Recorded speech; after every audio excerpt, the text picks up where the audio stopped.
Allah veut dire que lorsqu'il y a conflit entre les textes, qu'il y a un qui parle de la permission et que l'autre parle de l'interdiction, qu'on fait emporter le texte de l'interdiction sur le texte de la permission. Et donc, conclusion, il ne faut pas laisser le repas de l'homme. Donc, ce qui suivra maintenant, c'est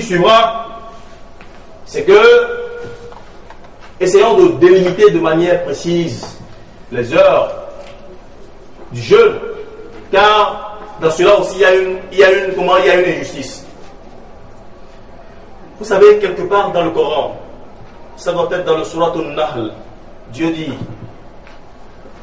il dit wala tasifu bi alsinatikum al-kadhiba, la tasifu bi alsinatikum al-kadhib. Ne décrivez pas par vos langues le mensonge. C'est Dieu qui sait ce qui est mensonge. Hein?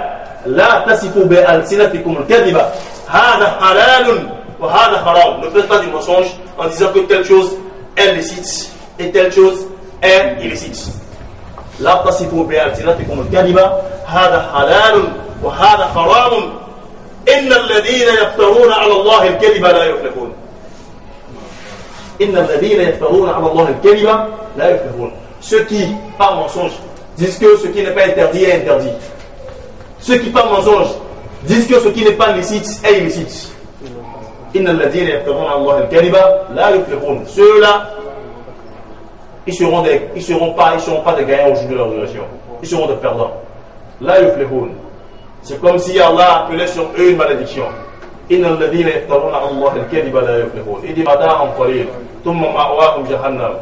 Ils auront seulement une petite jouissance et après maintenant on les enverra dans la Jahannam. Cela dit, chez l'islam, on ne doit pas cacher la vérité par le mensonge. On ne doit pas vertir le mensonge par la vérité et vice versa.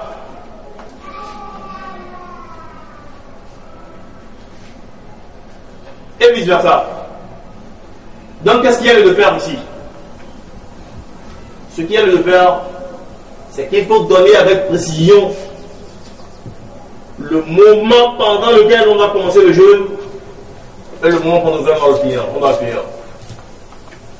Vous savez, j'avais fait une conférence avec mes frères.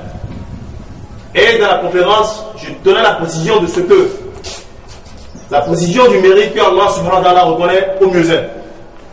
Ici dans notre société, précisément en Afrique, les musulmans, c'est les gens de la classe la plus inférieure, de la basse classe. Bon, nous avons déjà créé une mosquée, qu'est-ce qu'il faut faire? Il faut chercher un malheureux dans la mosquée et lui confier la mission du musulman. Bon, le monsieur il rentre dans l'islam, on dit bon voilà, toi tu peux balayer, non? Bon, s'il est 14h, tu vas rester là, tu vas faire la fête. 16h. Or, en islam, chef frère en islam, Wallahi, au même titre que l'imam, le muezzin doit avoir les mêmes connaissances. Au même titre que l'imam. Le muezzin, c'est quelqu'un lorsque vous le touchez comme ça, vous devez sentir que ça c'est un béton. Lorsque vous le touchez, vous devez savoir que celui-ci, c'est un béton. C'est quelqu'un qui a une bonne connaissance de la religion. Parce que quand on doit bien prier à temps, c'est lui. Quand on doit bien prier, c'est lui. Quand on doit cesser de manger, c'est lui. Quand on doit rompre, c'est lui. Chers frères en islam, c'est mieux que nous choisissons aujourd'hui là, nous faisons des choix de complaisance. Les choix de complaisance. Ou bien on le fait pour des raisons de domination. Hein? Parce qu'on veut créer des futilités, des babioles dans la mosquée. On prend quelqu'un qu'on peut manipuler. Wallah, le muezzin ne va être quelqu'un de ce rang. Pourquoi? Un muezzin, Wallah, il gère la mosquée avec l'imam. Vous savez que ce que Allah subhanahu wa ta'ala a dit par rapport au imam, ou bien le prophète Muhammad sallam a dit par rapport au imam. Tout d'abord par rapport aux imams. Le prophète nous dit, il dit yusalluna alaykum. Yusalluna alaykum. Que les imams vont vous diriger la prière. Yusalluna alaykum. Wa in asabu falahum wa lakum. Si les 16 imams l'ont pris correctement, vous avez la récompense, eux-mêmes ils ont la récompense. Yusalluna alaykum. Fa in asabu falahum wa lakum. Lorsque vous priez bien, lorsque ces imams prient bien, ils dirigent la prière correctement, convenablement. Falakum wa lakum. Ils ont la récompense, vous avez aussi la récompense. Wa in asa'u. Hey, subhanallah. Wa in asa'u. Et si par mégarde ils font une erreur, falakum wa alayhim. Vous avez la prière, mais eux, ils ont la charge des péchés. Est-ce que maintenant, quelqu'un qui veut gérer un bateau, quelqu'un qui veut gérer une mosquée, on doit le remettre à n'importe qui? Les muezzins, wallahi, même s'ils n'ont pas les moyens pour faire des imams, pour faire comment dire des muezzins, des hommes complets, wallahi, ne fût-ce que le tawqit shar'i, la détermination de l'heure de la prière par rapport à la législation islamique, il faudrait qu'ils aient ça au bout du doigt. Qu'ils savent manipuler le temps, ils savent que ça, ce temps-là, voilà. À tel temps, on doit déjà prier la prière de Zohar. À tel temps, on doit déjà prier la prière de Asr. Quand il pleut, c'est comme ça on peut reconnaître comment dirais-je, l'heure de Zohar. Quand il pleut, c'est comme ça on peut reconnaître l'heure de Asr. Mais qu'est-ce que nous faisons ici?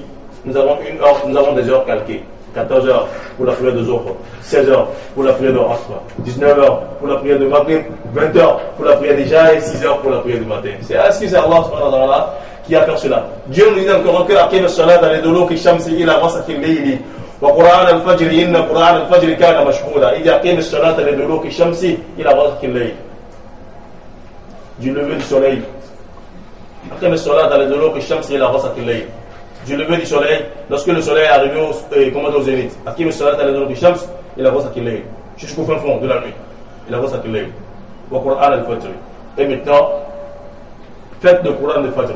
Le prophète Mohammed sallam, qu'est-ce qu'il a fait? Comme ça, il a rassemblé de manière globale. Il a rassemblé de manière globale les heures de la prière. Maintenant, c'est le prophète Mohammed sallam qui a commencé par piocher, point par point. La prière de Zohar, c'est de tel temps à tel temps.